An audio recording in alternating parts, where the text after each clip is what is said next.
So I'm here at the First Creek trailhead.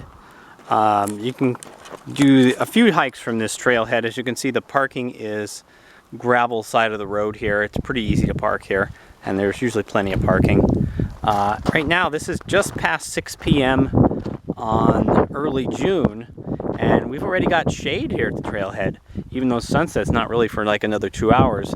As you can see, Mount Wilson up there blocks the sun from hitting quite a large section of this trail here, so you'll often get a lot earlier shade here. And what you have to do is walk through this little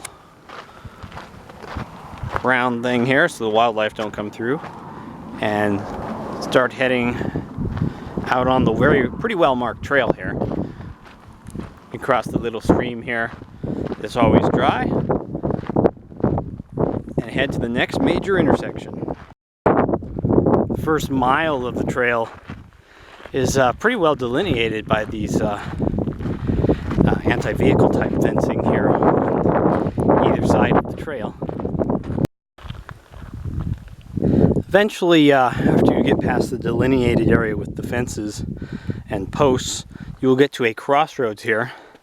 The main First Creek trail continues straight. You can also take this side trail, which will take you toward Oak Creek. You may notice the sun line is way over there from the mountain being shaded. If you go halfway and turn left down this trail here, heading north, head north and then head dead west, you can actually take a nice trail completely in the shade. It's a little rougher, and it'll take you to the base of Mount Wilson. That's called the shadow of Mount Wilson. However, today we're doing neither. We are going to head left, which is south, and go towards Spring Mountain Ranch, which you can see off in the distance. So we probably will creep back into the sun. But this will save us the entrance fee of Spring Mountain Ranch, which is a state park. If you don't have a pass, it is a couple bucks to get in and drive in. So we're getting close to the, we don't want to walk all the way to the paved road over there. We're going to turn off here and make a diagonal right toward the mountains. One thing you will encounter often as you're out here is somebody with a long face will be watching you sometimes.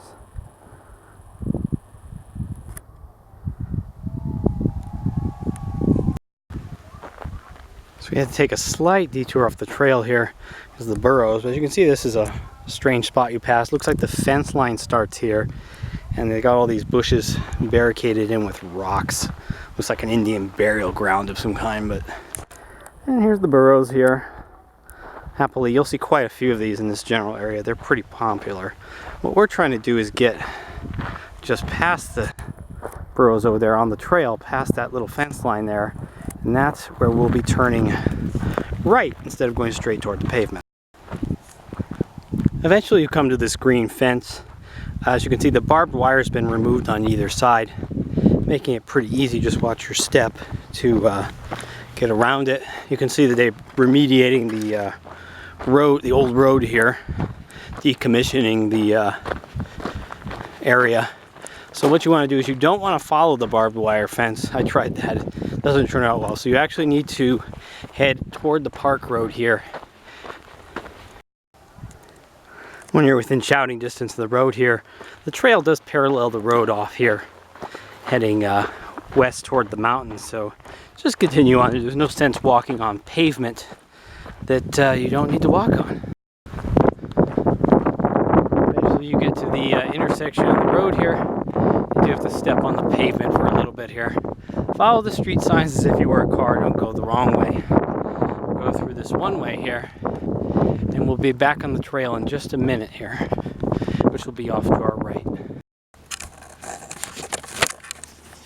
So I did, as soon as I stepped foot on the park, they must have surveillance cameras or something. Ranger drives out on a golf cart, and I got charged the $1 walk-in fee, which I guess is a bargain, considering I think it's like, probably like $8 or $10 to drive in. So if you're walking on your own, walking is definitely the bargain here.